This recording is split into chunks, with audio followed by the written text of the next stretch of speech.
إنا جعلنا في أعناقهم أغلالا فهي إلى الأذقان فهم مقمحون وجعلنا من بين أيديهم سدا ومن خلفهم سدا فأغشيناهم فهم لا يبصرون وسواء عليهم أأنذرتهم أم لم تنذرهم لا يؤمنون.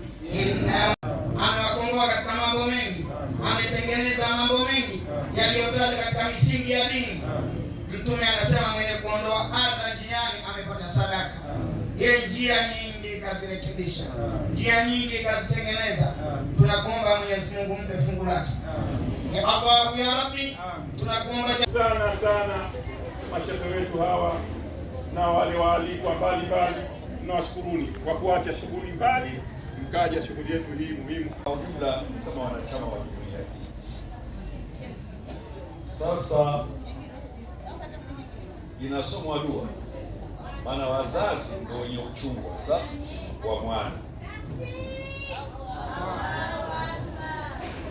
Ikitokea tatizo lolote kwenye ikiwa na amani, waathirika wakubwa wanakuwa wakina mama, watoto na wazee. Tumesomwa kwa viongozi wetu wote wa nchi yetu yote